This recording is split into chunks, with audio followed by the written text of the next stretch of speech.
Hello everyone. Today we have with us Ajay Sriram. He scored 99.54 percentile in CAT 2022 and he has converted IIM Kozhikode and also all the CAP calls. He is a working professional with over 2 years of work experience. Coming to his educational background, he pursued BTech from SASTRA University, Tanjavur, Tamil Nadu. And today he is with us to share his CAT preparation journey and also how he cracked the IIM interviews. So, hi Ajay, welcome to Crack Interview series and congratulations on converting IIMK and also the CAP calls. Thank you, thank you.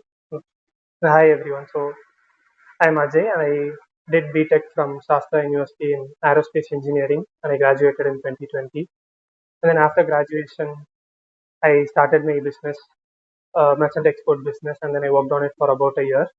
After that, I joined a market research company and have been working there since.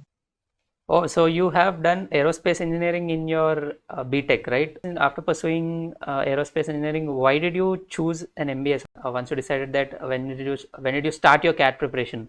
So like the inclination towards business was always there. The aerospace engineering I did because it was the best option available for me, but I was always inclined towards getting into business. Even during my engineering days, I was a part of entrepreneurship sales and events. So that's why right out of college, I also started a business. So I also did CAT in 2020, and then again I tried it now. So I was really unsure if I should do MBA here or abroad. So there was a delay in starting my preparation. I registered for CAT first, and then after registering a month or so, only I started preparing CAT, and I prepared seriously for about the last month. And then since I had prepared for the 2020 CAT also, that gave me a good starting point. I knew what my strengths and weaknesses were. So from my 2020 score, I knew DILR was my strong section.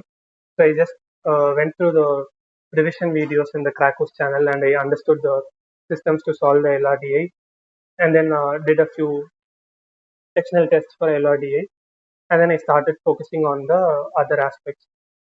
So like from the last day, I felt quant was too much effort to improve.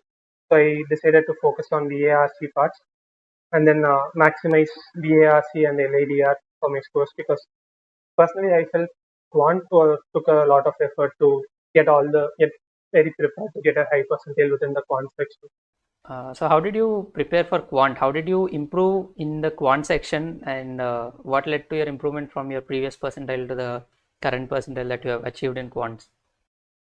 Yeah. So in quant section I scored 80 or 81 percentile in 2020 and this time it was around 95 percentile.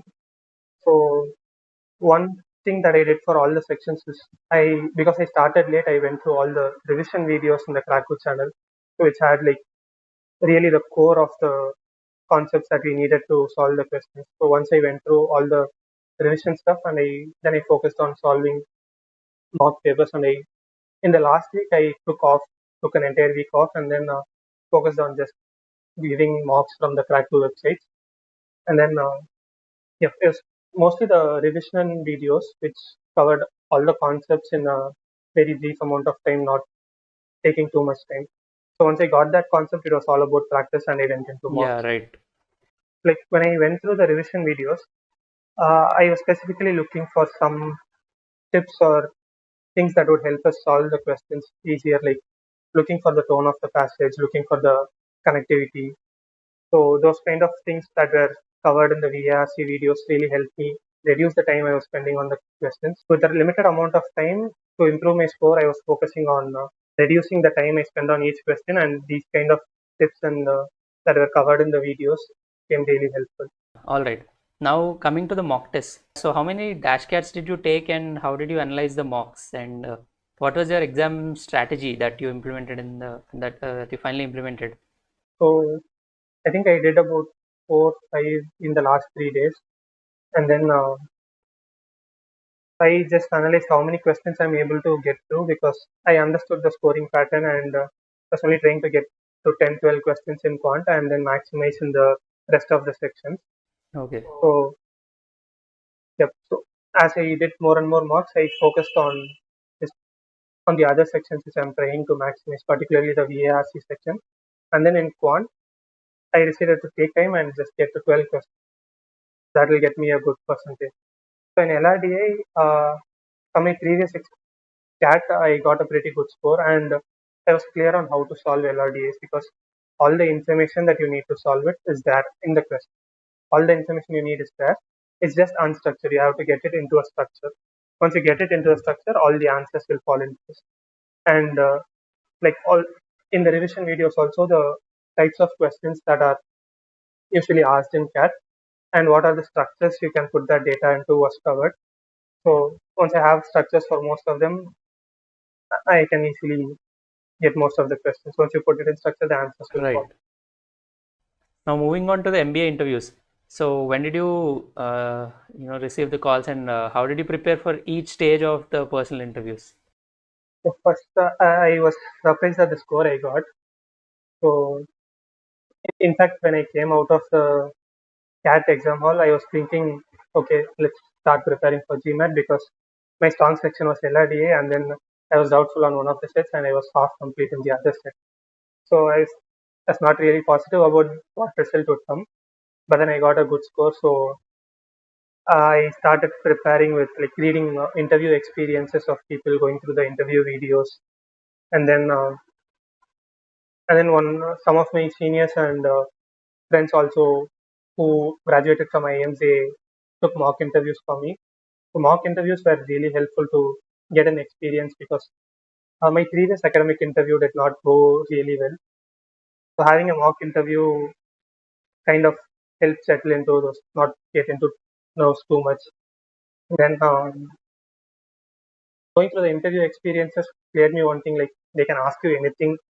It can vary from a range of subjects. So and it's honestly impossible to know answer to everything. So it's not if you know the answer or not. It's about how you handle it. So Right. that clarity gave me a better approach going into the interviews. And so my first interview was XLRI interview, and again, so like even after a few marks, I was not adequately prepared for interviews, and so once I in the XLRA interview, I let it go into too much technical question into my academic backgrounds where I was not really that strong as it was like almost 3 4 years before. So that did not go particularly well. But after that, I was more confident because I had this. I was thinking I cannot tell. I don't know. I should know the answer for everything. But at that interview, like there were some questions which I did not know the answer to. I just told them I don't know because so and so reason. And after that point, I became comfortable. And then, so when the interview gets into some space where I'm not really comfortable, we can like through the answers we can change it back to what we did. So if somebody keeps going into technical stuff, what I did is I did not really focus on aerospace engineering after my graduation because my inclination was towards business, and Yeah. that is why I started a business right out of college, and then brought the topics back to where I wanted to speak. My inclination was always towards getting into a business side of things.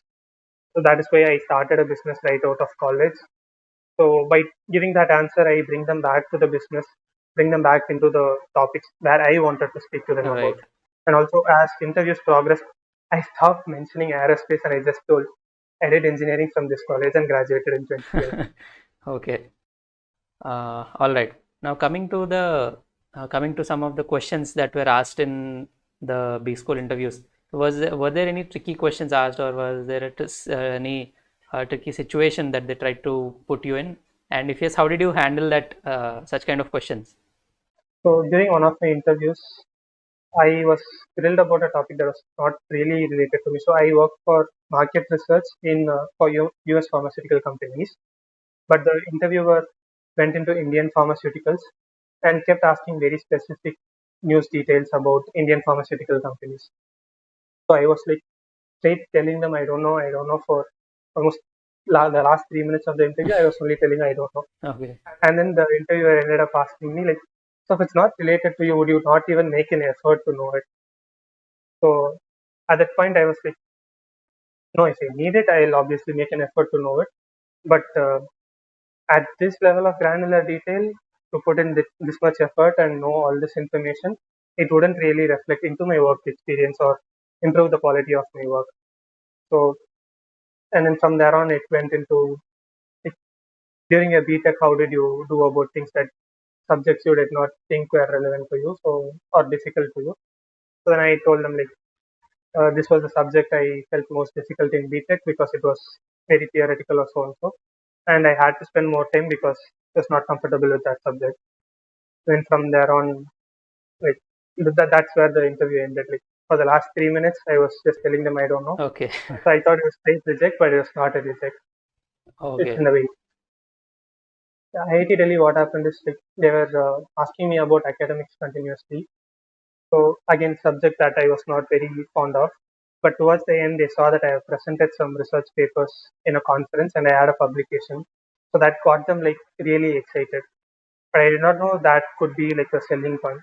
Okay. Fortunately for me, they stumbled upon it. Okay. So you submitted those research papers in BTech? Yeah. Yes. Okay. Nice. All right. Now, yeah, what is that final advice that you would like to give the future CAT aspirants or MBA aspirants? It would be to understand your strengths and weakness, understand the CAT pattern. It's not like you have to answer every question. So understand the scoring, this is percentage structure, and plan your efforts accordingly to maximize where your strengths are. That will help you in like saving a ton of time in preparation and would really help you structure your time in the exam hall also. All right. Thank you so much, Ajay. Thank you so much for giving us such valuable tips. We wish you all the very best for your MBA journey at IIM K. Thank you.